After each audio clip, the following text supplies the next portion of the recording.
আসসালামু আলাইকুম। আজকে আমি ভাবছিলাম যে বাংলা ভাষা এবং হচ্ছে সংবিধান সংবিধান না, সেক্টর, মুক্তিযুদ্ধের সেক্টরস, এগুলো নিয়ে ভিডিও বানাবো।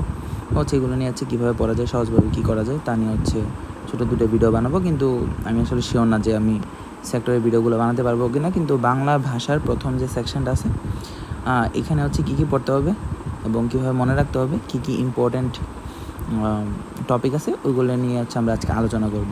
তো শুরুতেই আমরা দেখি যে বিসিএসে বাংলা ভাষায় কোন কোন বিষয়গুলো থেকে ফ্রিকোয়েন্ট কোয়েশন আসে। তো এখানে আমি হোয়াট টু রিড একটা টপিক বের করছি, মানে কিছু টপিক বের করছি। ওই টপিক থেকে আমাদের টোটাল 17টা টপিক আছে।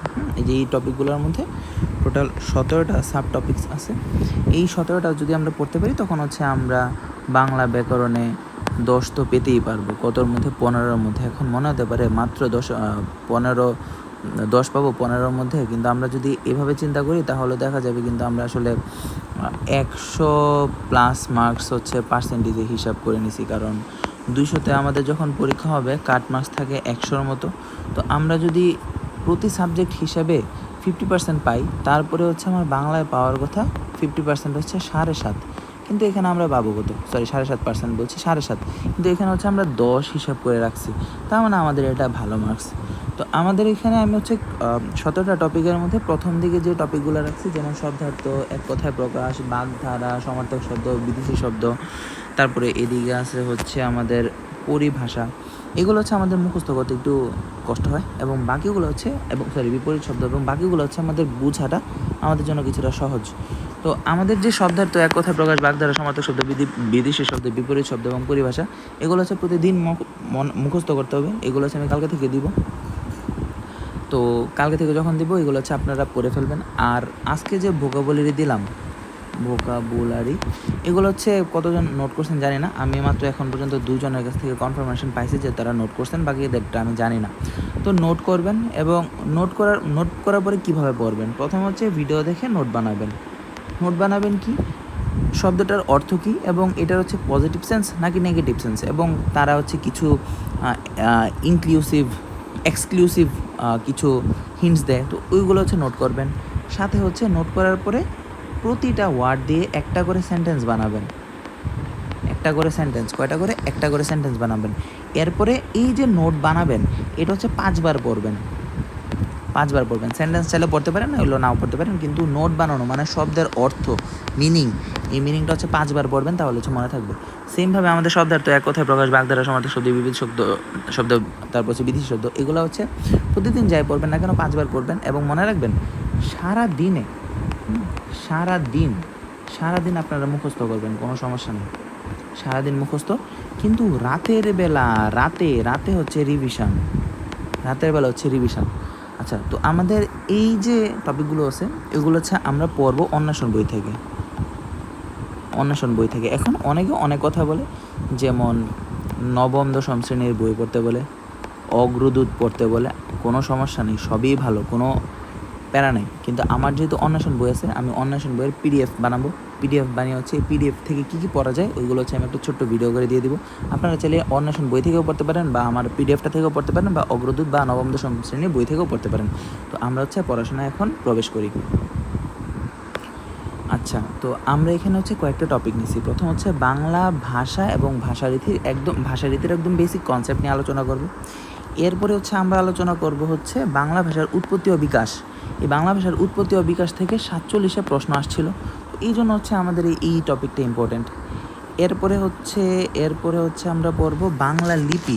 বাংলা লিপি থেকে প্রশ্ন আসে নাই খুব সম্ভবত, 46 থেকে আমি মনে আছে আমার কী কী আছে, 46, 47, 49 বা 50, 48-এ বাংলা লিপি থেকে খুব সম্ভবত প্রশ্ন আসে না, কিন্তু যে কোনো সময় আসতে পারে। এই বাংলা ব্যাকরণের ইতিহাস থেকে 47-এ প্রশ্ন আসছিল, 50-এ প্রশ্ন আসছে। এবং বাংলা ব্যাকরণ সম্পর্কিত কিছু বিখ্যাত গ্রন্থ ও রচয়িতা, এখান থেকে 46 থেকে প্রশ্ন আসছে। তো এই যে আজকে টপিকগুলো, এগুলো মনে হতে পারে যে সহজ, কিন্তু মানে আসলে সহজ, কিন্তু এগুলো থেকে প্রশ্ন আসে। তো আমরা এই পিডিএফের কী কী পড়বো ওইগুলো আমরা একটু আলোচনা করি। প্রথম এখানে একটা সুন্দর ম্যাগাজিন আছে, নাম ইথনোলগ। এই ইথনোলগ হচ্ছে ভাষা সম্পর্কিত একটা ম্যাগাজিন। ভাষার বিকাশ, ভাষার অবস্থান, এগুলো নিয়ে হচ্ছে তারা আলোচনা করে। তো এখানে হচ্ছে টুকটাক যে সকল টপিক আছে সেগুলো পড়তে পারেন। তো তার মধ্যে হচ্ছে বর্তমান পৃথিবীতে প্রচলিত ভাষা 7,170। এই যে 7,170, এটা হচ্ছে 2026 সালের 21শে ফেব্রুয়ারি হিসাব। জনসংখ্যার দিক থেকে বাংলা পৃথিবীর এখনও 7ম ভাষা এবং মাতৃভাষার দিক থেকে পৃথিবীর 5ম ভাষা। জনসংখ্যার দিক থেকে বলতে বোঝায় যে কারা হচ্ছে অফিসিয়াল ল্যাঙ্গুয়েজ হিসেবে বাংলাকে ব্যবহার করে, বা তাদের দৈনন্দিন প্রয়োজনে বা দৈনন্দিন যোগাযোগের জন্য বাংলাকে কতজন মানুষ ব্যবহার করে, তার দিক থেকে বাংলা হচ্ছে 7ম। এবং মাতৃভাষা মানে যাদের ফার্স্ট ল্যাঙ্গুয়েজ হচ্ছে বাংলা, এমন হচ্ছে 5ম। এবং অফিসিয়াল দাপ্তরিক, আমি এখানে একটা ভুল বলছিলাম, দাপ্তরিক ভাষা না, মানে দৈনন্দিন কাজের জন্য বাংলা ব্যবহার করে বা হচ্ছে তাদের ফার্স্ট ল্যাঙ্গুয়েজ, মানে ওভারঅল যদি চিন্তা করি তখন হচ্ছে 7ম। আর যদি আমরা অফিসিয়াল ল্যাঙ্গুয়েজের কথা চিন্তা করি তাহলে বাংলা হচ্ছে 10ম। প্রথম হচ্ছে ইংরেজি। আর এখানে একটা বাংলা হচ্ছে সিয়েরা লিওনের অফিসিয়াল ল্যাঙ্গুয়েজ। এটা হচ্ছে ভুল কেন, কিভাবে হয়েছিল, এটা হচ্ছে এখানে বলা আছে। এরপর হচ্ছে ভাষারীতি। ভাষারীতি দুইটা, লৈখিক এবং মৌখিক, এগুলো হচ্ছে পড়তে পারেন, কোনো সমস্যা নাই। এরপর হচ্ছে সাধু ভাষা। সাধু ভাষা প্রথম ব্যবহার করা হয়েছিল কোথায় জানি, রাজা রামমোহন রায়ের বেদান্ত গ্রন্থে। হ্যাঁ, বেদান্ত গ্রন্থে সাধু ভাষা পরিভাষাটি প্রথম ব্যবহার করা হয়েছিল। কিন্তু সাধু ভাষার জনক হিসেবে পরিচিত হচ্ছে ঈশ্বরচন্দ্র বিদ্যাসাগর। উনি হচ্ছে সাধু ভাষাটা শৈল্পিক পর্যায়ে নিয়ে গেছিলেন, তাই হচ্ছে ওনাকে সাধু ভাষার জনক বলা হয়। কিন্তু সাধু ভাষা প্রথম ব্যবহার করছিলেন আমাদের রাজা রামমোহন রায় বেদান্ত গ্রন্থে। আচ্ছা, তারপরে হচ্ছে চলিত ভাষা। এখন চলিত ভাষা হচ্ছে প্রথম ব্যবহার করা হয়েছিল কোথায়? প্রথম ব্যবহার অনেক জায়গায় হয়েছিল, যেমন সাধারণ মানুষ তো চলিত ভাষাতেই কথা বলে, কিন্তু বলতে গেলে সাহিত্যিক ভাষা হিসেবে চলিত ভাষার প্রথম ব্যবহার হয়েছিল প্রমথ চৌধুরীর বীরবলের হালখাতা, খুব সম্ভবত। আমার আসলে মনে নাই যে উনি হচ্ছে খুব সম্ভবত একটা এখানে লেখা আছে খুব সম্ভবত, এই যে চলিত ভাষা রচিত প্রথম গদ্য হচ্ছে বীরবলের হালখাতা। এটাই হচ্ছে প্রমথ চৌধুরী, অনেকে বলে প্রথম চৌধুরী, কিন্তু প্রমথ চৌধুরী, এগুলো আমাদের সমস্যা নাই। যাই হোক, তো 1914 সালে সবুজপত্র একটা পত্রিকা বের করছিলেন। এই পত্রিকা হচ্ছে তিনি চলিত ভাষায় সবুজপত্র লেখা হতো। এখানে হচ্ছে রবীন্দ্রনাথও লিখতো। রবীন্দ্রনাথ প্রথমে হচ্ছে নিরুৎসাহিত করছিলেন প্রথম চৌধুরীকে যে চলিত ভাষা চলবে না, তুমি হচ্ছে নতুন একটা ম্যাগাজিন দিচ্ছ, এখানে একটু নতুন ভাষা বা নতুন একটা ভাষা রীতি যদি প্রয়োগ করো, তখন হচ্ছে এই ভাষাটা আসলে এই ম্যাগাজিনটা কতটুকু মানুষ গ্রহণ করবেন তা নিয়ে যথেষ্ট সন্দেহ আছে। কিন্তু তারপরেও দেখা গেছে যে সবুজপত্র ভালোই চলছিল, এবং শেষ পর্যায়ে হচ্ছে রবীন্দ্রনাথ ঠাকুর সবুজপত্র লিখছিল, এবং উনি হচ্ছে উপন্যাসও লিখছিলেন চলিত ভাষায়। তো মনে রাখবো বীরবলের হালখাতা এবং হচ্ছে আমাদের সবুজপত্র এবং প্রমথ চৌধুরী। আচ্ছা, এরপর হচ্ছে এই জিনিসটা একটু পড়বেন যে সাধু ভাষা কোনটা, চলিত ভাষা কোনটা। এখানে আমি হচ্ছে কয়েকটা দাগ দিয়ে রাখছি, যেমন মস্তক, মাথা।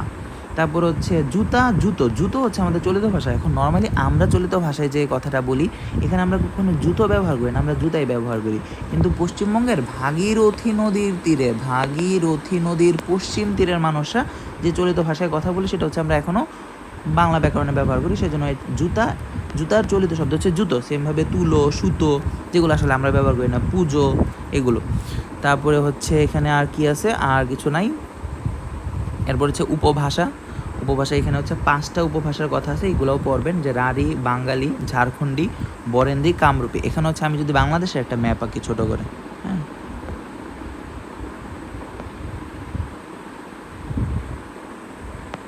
এটা হচ্ছে একটা বাংলাদেশের ছোট ম্যাপ। অনেক বাজে হয়েছে ম্যাপটা, কিন্তু বোঝার জন্য এনাফ।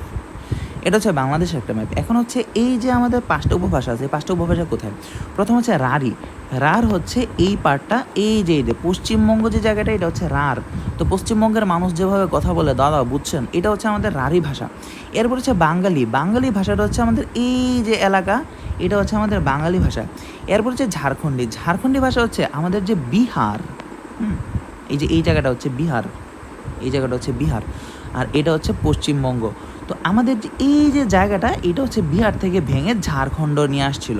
তো আমাদের দেখা যায় যে এই যে বাংলা অঞ্চলের মানুষ বাংলা কথা বলে, রাঢ় বা পশ্চিমবঙ্গের মানুষ পশ্চিমবঙ্গের কথা বলে, কিন্তু এটা তো হচ্ছে একদম বাংলা সীমান্তবর্তী অঞ্চল। এই এলাকার যে অঞ্চলটা, এটাকে হচ্ছে ঝাড়খণ্ডী বলে। যেমন পুরুলিয়া সঙ্গীত, যেগুলো আপনারা শুনছেন কিনা জানি না, পুরুলিয়া ওরা হচ্ছে ঝাড়খণ্ডী অ্যাকসেন্টে কথা বলে। এরপর হচ্ছে বরেন্দ্রী। বরেন্দ্রী হচ্ছে আমাদের এই যে চাপাই রাজশাহীর মানুষরা যে ভাষায় কথা বলে এটা হচ্ছে আমাদের বরেন্দ্রী। এবং লাস্টে হচ্ছে কামরূপ। কামরূপ হচ্ছে এই যে আসামের এই এলাকাটা বলে কামরূপ। তো বাংলাদেশের এই যে 5টা উপভাষা আছে, একটা হচ্ছে রাঢ় বা পশ্চিমবঙ্গের মানুষের আঞ্চলিক ভাষা, একটা হচ্ছে বঙ্গ, যশোর, ঝিনাইদহ, বরিশাল এগুলোর মানুষের আঞ্চলিক ভাষা, একটা হচ্ছে আমাদের বরেন্দ্র অঞ্চলের মানুষের আঞ্চলিক ভাষা, চাঁপাইনবাবগঞ্জ, রাজশাহী, মালদা, আরেকটা হচ্ছে কামরূপের আঞ্চলিক ভাষা, আরেকটা হচ্ছে বিহার এবং পশ্চিমবঙ্গের মাঝখানে বা হচ্ছে বর্ডারে যে ঝাড়খণ্ড আছে এটার হচ্ছে আঞ্চলিক ভাষা। এই যে 5টা উপভাষা বাংলা ভাষায় আছে। এরপর হচ্ছে বাংলা ভাষার উৎপত্তি। বাংলা ভাষার উৎপত্তিও নিয়ে হচ্ছে 47 একটা প্রশ্ন আসছিল, আমি পারি নাই, যদিও 47 আগে আমার বইটা ছিল।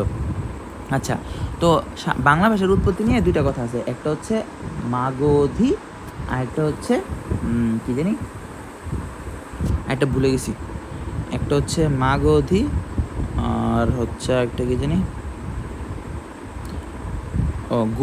গৌড়ীয়।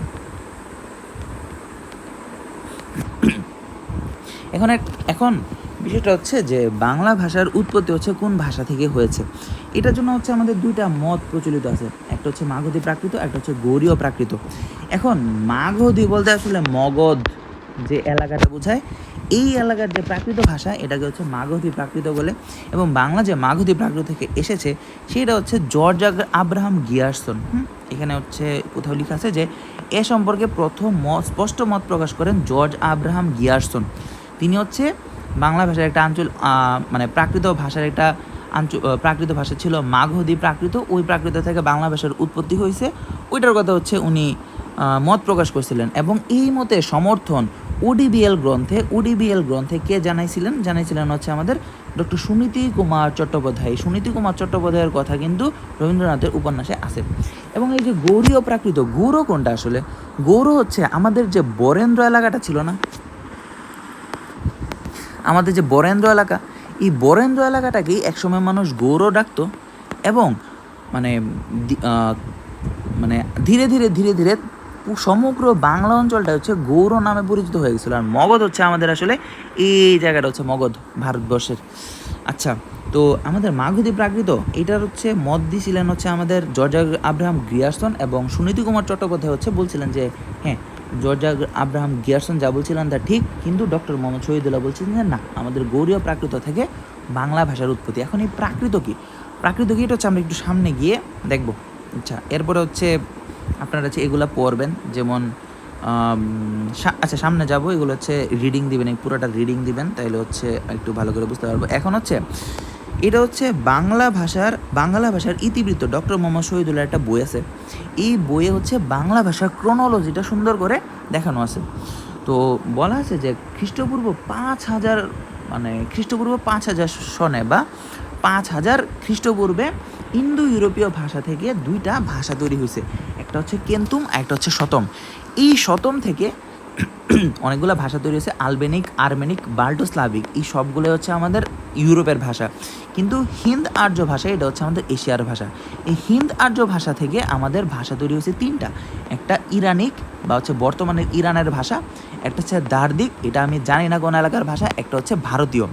এই ভারতীয় ভাষা থেকে তৈরি হয়েছে বৈদিক ভাষা এবং প্রাচ্য ভারতীয় আর্য। এই যে বৈদিক হচ্ছে বেদের ভাষা ছিল, কিন্তু এই বৈদিক ভাষা হচ্ছে লোক মুখে প্রচলিত থাকার জন্য একসময় দেখা গেল যে ভাষাটা হারায় যাইতেছে। তো তখন হচ্ছে খ্রিস্টপূর্ব 400 অব্দে এই যে বেদের ভাষা বা বৈদিক ভাষা, এটা হচ্ছে ব্যাকরণবিদরা নানা নিয়ম বিধিবদ্ধ করে একটি মান ভাষা সৃষ্টি করেন, যার নাম সংস্কৃত ভাষা। তার মানে আমি যখন বৈদিক ভাষার উপরে নিয়মের বেড়াজাল দিলাম, তখনই হচ্ছে আমার নতুন ভাষা হিসেবে আবির্ভাব হলো সংস্কৃত ভাষা। কিন্তু এটা তো হচ্ছে আসলে কেতাবি ভাষা। সাধারণ মানুষ কোন ভাষায় কথা বলতো? সাধারণ মানুষ এই যে ভারতীয় ভাষার যে প্রাচ্য ভারতীয় আর্য এই ভাষায় কথা বলতো। এখন বিষয়টা বুঝেন, ভারতীয় ভাষা যখন ভারতবর্ষে আসলো, মানে এই হিন্দ আর্য ভাষার একটা অংশ যখন ভারতীয় ভাষা হলো, তখন হচ্ছে বিভিন্ন মানুষ বিভিন্ন অ্যাকসেন্টে বা বিভিন্ন উপভাষায় এই ভারতীয় ভাষা কথা বলতে থাকলো। তো আমাদের প্রাকৃতজনেরা কিছু ভাষায় কথা বলতো, আর কিছু ভাষা হচ্ছে জ্ঞানীরা কথা বলতো, বা আমাদের ঋষি সন্ন্যাসীরা কথা বলতো। তো ঋষি সন্ন্যাসীদের ভাষা ছিল আমাদের বৈদিক ভাষা, কিন্তু সাধারণ বা প্রাকৃত জনের ভাষা ছিল এই প্রাকৃত ভাষা। এই প্রাকৃত ভাষা হচ্ছে বিভিন্ন এলাকায় বিভিন্ন নামে প্রচলিত ছিল। যেমন মহারাষ্ট্রে ছিল, মগধে ছিল, তারপরে ছিল বাংলা বা গৌড়ে ছিল। তো এইগুলো হচ্ছে এক এক সময় এক এক প্রাকৃত নামে পরিচিত ছিল।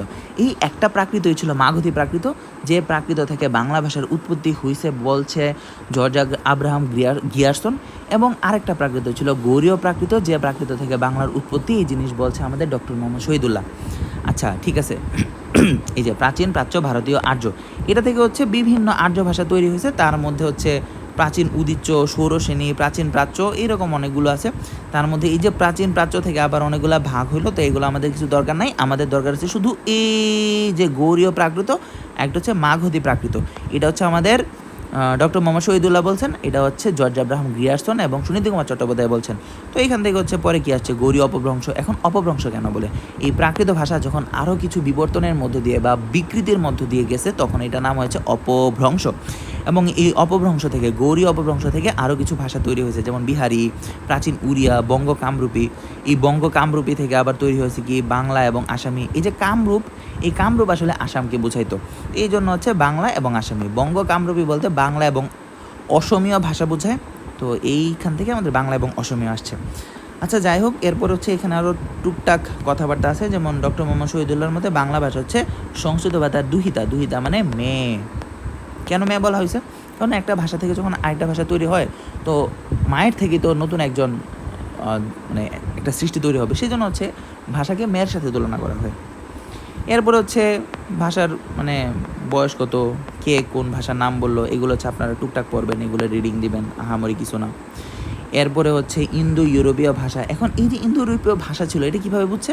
উইলিয়াম জোন্স 1786 সালে সংস্কৃত, গ্রিক, লাতিন, জার্মানি, কেল্টিক ভাষাসমূহের মধ্যে একটা সম্পর্কের কথা বলছেন। এই সম্পর্ক ভাষা থেকে হচ্ছে ইন্দো ইউরোপীয় ভাষার তৈরি হয়েছে। এই যে প্রাকৃত ভাষা কি, এখানে একটা ব্যাখ্যা আছে। অপভ্রংশ ভাষা কি, এখানে ব্যাখ্যা আছে। আপনারা চাইলে দাগানোগুলো পড়তে পারেন বা হচ্ছে ফুল পিডিএফটাই পড়তে পারেন। এরপর হচ্ছে ব্রজবুলি ভাষা কি, এটা হচ্ছে সাহিত্যের মধ্যে আমরা পড়বো, তো আপাতত দরকার নাই। আচ্ছা, এখানে হচ্ছে কিছু কি বলে কিছু হচ্ছে এমসিকিউ ছিল, কিন্তু এমসিকিউগুলো আমি দেই নাই। এগুলো হচ্ছে আপনারা আপনাদের বই থেকে বা সোর্স থেকে পড়বেন।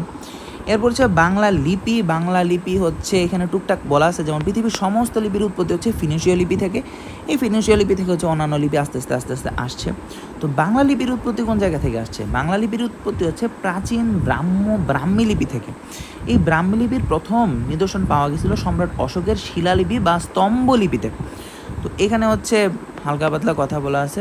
এরপরে এই জিনিসগুলো হচ্ছে রিডিং দেবেন, এগুলো রিডিং দিলেই হয়, এগুলো হচ্ছে মনে থাকে।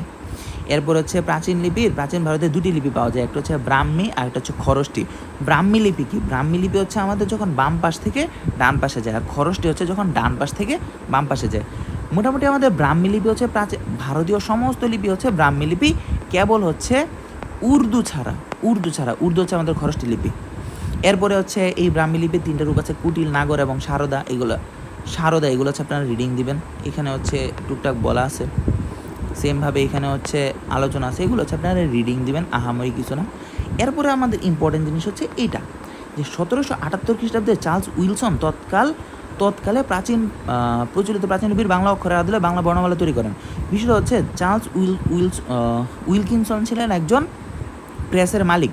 তো উনি কী করছেন, যখন প্রেস স্থাপন করা হলো, তখন দেখা গেলো যে আমরা বাংলা লিপি তো আমাদের ফিক্সড না, এই জন্য উনি বাংলা লিপির একটা সুন্দর কাঠামো তৈরি করলেন। কিন্তু এই কাঠামো তৈরি করার পরে তো এগুলো হচ্ছে কাঠের ছাঁচে খোদাই করে লেখা লাগে।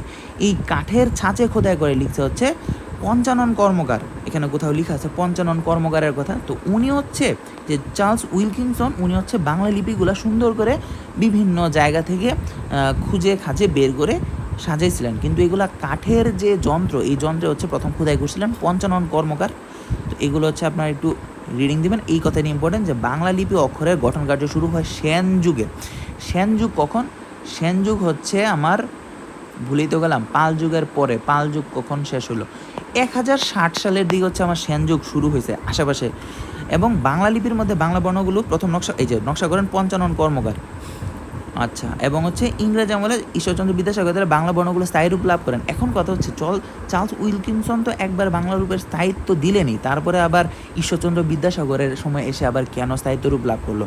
কারণ হচ্ছে চার্লস উইলকিনসনের সাথে আরও কিছু মানুষ হচ্ছে বাংলার ছাপাখানা স্থাপন করছিল। তো দেখা গেছে যে তাদের লিপিতে কিছুটা ভিন্নতা আছে। তো আমাদের ঈশ্বরচন্দ্র বিদ্যাসাগর এসে এই জিনিসটাকে অনেকটাই কাঠামোবদ্ধ করে ফেলছিলেন। আচ্ছা, এরপর হচ্ছে বাংলা ব্যাকরণের ইতিহাস। আচ্ছা, বাংলা ব্যাকরণের বয়স কত? 1400 বছর। বাংলা ভাষার বয়স হচ্ছে 1400 বছর, কিন্তু বাংলা ব্যাকরণের বয়স হচ্ছে আমাদের 275 বছর। এখন আপনারা কি করবেন? 1743 সাল থেকে 2026 সাল বিয়োগ করবেন, তাহলে দেখবেন কত হয়। 275 বা 276 সাল হতে পারে। এখন কেন 1743 দিলাম? কারণ 1743 সালে বাংলা প্রথম ব্যাকরণ গ্রন্থ রচনা হয় নাই, প্রকাশিত হয়েছিল। আচ্ছা, এগুলো রিডিং দিবেন। এই যে উপমহাদেশের প্রথম ব্যাকরণ গ্রন্থ, তো উপমহাদেশের প্রথম ব্যাকরণ গ্রন্থ কে লিখছিলেন? ব্যাকরণবিদ পাণিনি। তো উনি কেন হচ্ছে ব্যাকরণ গ্রন্থ লিখছিলেন? আমরা দেখছিলাম না যে বৈদিক ভাষা ছিল একটা, এই বৈদিক ভাষাটা কার ছিল? বৈদিক ভাষাটা ছিল দেবতাদের, ঋষিদের, মুনিদের। তো তারা হচ্ছে তাদের মতো করে ভাষা ব্যবহার করতো এবং দেখা গেছে যে ভাষাটার ভিন্নতা চলে আসতেছে।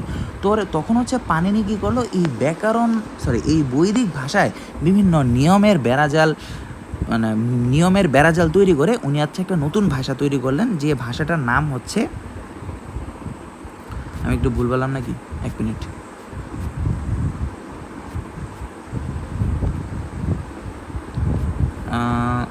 কোথায় জানি,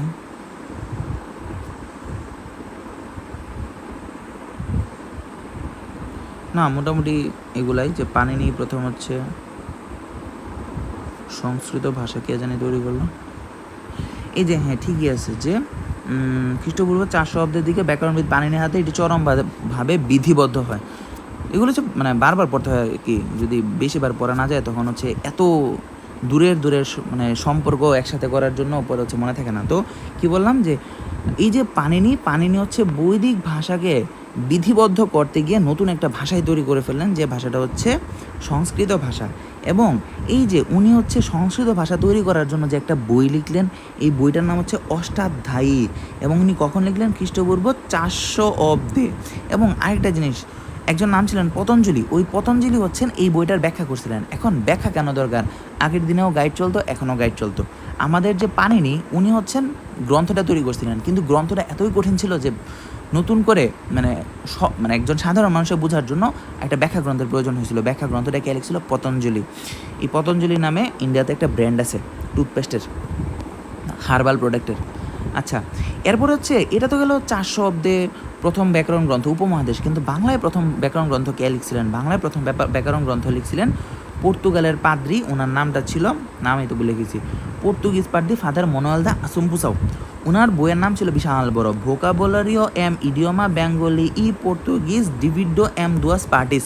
এটা মূলত ছিল পর্তুগিজ এবং বাংলা ভাষার একটা অভিধান, কিন্তু এই অভিধানের সামনে কিছু হচ্ছে ব্যাকরণিক আলোচনা ছিল, এই জন্য এটাকে অনেকে বলে এটা একটা ব্যাকরণ গ্রন্থ।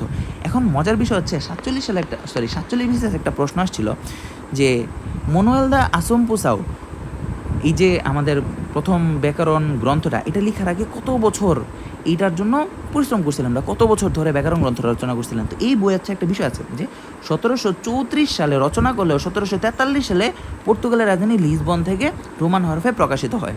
এবং উনি হচ্ছে 1734 সাল থেকে 1742 সালের মধ্যে গাজীপুরে ভাওয়ালে ছিলেন।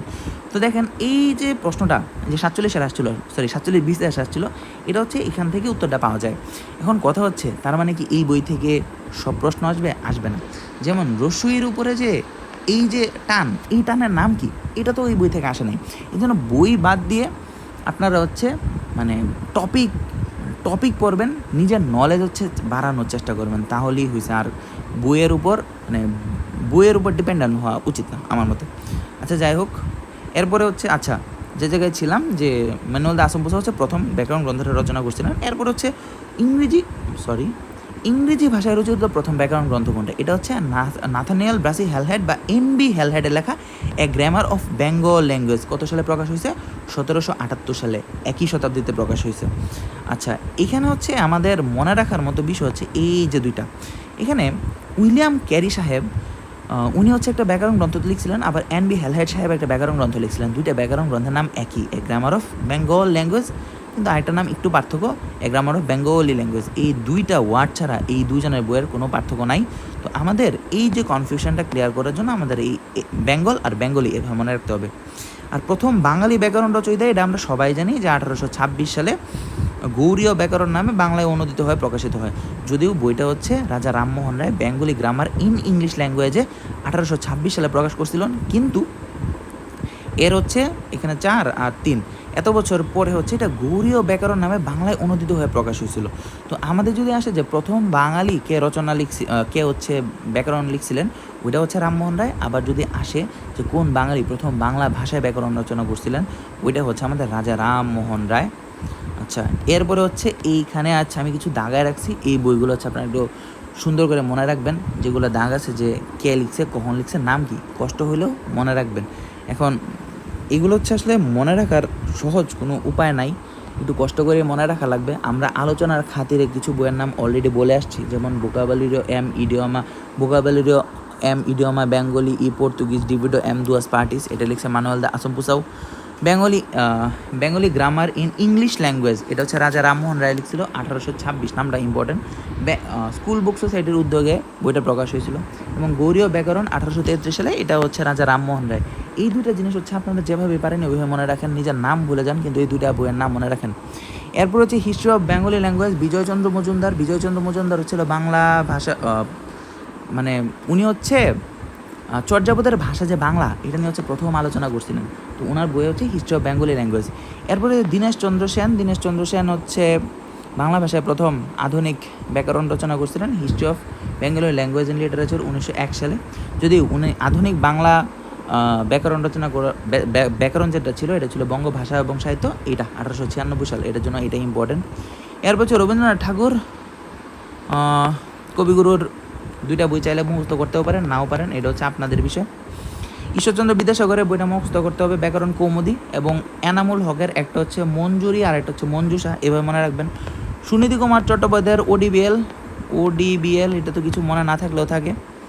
এরপরে হচ্ছে ডক্টর মোহাম্মদ শহীদুল্লাহ, উনি হচ্ছে দুইটা হচ্ছে ইম্পর্ট্যান্ট বই লিখছিলেন, দুইটাই হচ্ছে ইম্পর্ট্যান্ট মনে রাখতে হবে। একটা হচ্ছে বাংলা ভাষার ইতিবৃত্ত, এটা হচ্ছে আমরা কোথায় আলোচনা করছি, এটা হচ্ছে ওই যে আমরা একটা চার্ট শিখছিলাম নম্বর, ওইখানে আলোচনা ছিল। এটা হচ্ছে বাংলা সাহিত্যের কথা, এগুলো শিখবেন। মনির চৌধুরী ও মোফাজ্জল হায়দার চৌধুরীর এই বাংলা ভাষার ব্যাকরণ, এটা অনেক সময় আসে। তারপরে হচ্ছে এগুলোতে আচ্ছা, এই যে ধ্বনিবিজ্ঞান ও বাংলা ধ্বনিতত্ত্ব, এটা হচ্ছে 46 বিসিএসে আসছিল। এরপরে হচ্ছে রামচন্দ্র বিদ্যাবাগীশ, এটা হচ্ছে বাংলার প্রথম অভিধান, এটাও মনে রাখতে হবে। চলন্তিকা অভিধান, নামটা অনেক সুন্দর, এই জন্য হচ্ছে আমরা মনে রাখছি। ডক্টর মোহাম্মদ শহীদুল্লাহর বাংলা ভাষার আঞ্চলিক বাংলা অভিধান, ডক্টর মোহাম্মদ শহীদুল্লাহ একটাই লিখছেন, এই জন্য হচ্ছে এটা ইম্পর্টেন্ট। এরপর হচ্ছে আহমদ শরীফের, এটা আসছিল বাংলা একাডেমি সংক্ষিপ্ত বাংলা অভিধান, এটা হচ্ছে ইম্পর্টেন্ট। এই যে জামেল চৌধুরীর, এটা হচ্ছে যে বাংলা ভাষার আধুনিক বাংলা অভিধান, এটা কখন আসছিল মনে নাই, 47 বা 50 বিসিএস খুব সম্ভবত আসছিল। এরপরে হচ্ছে জিল্লুর রহমান সিদ্দিক, এটা মনে রাখতে পারেন। সমকালীন বাংলা অভিধান আবু ইসাক পড়ার সময় এমনি মনে থাকে। বাংলা অভিধান উইলিয়াম কেরি পড়ার দরকার নাই। এরপরে এই যে বাংলার প্রথম থিসরাস বা সমার্থক শব্দের অভিধান মোহাম্মদ হাবিবুর রহমান, এটা হচ্ছে পড়তে হবে। তো এই যে হচ্ছে আমাদের আলোচনা, এই আলোচনাগুলো আপনারা হচ্ছে এখন পড়বেন, তাহলে দেখবেন যে অনেকটাই সহজ হবে। তো আজকে এই পর্যন্তই, বাংলা ব্যাকরণ দিলাম। এখন দেখি যদি সময় পাই তখন হচ্ছে সেক্টরে ভিডিওগুলো দিয়ে দিব।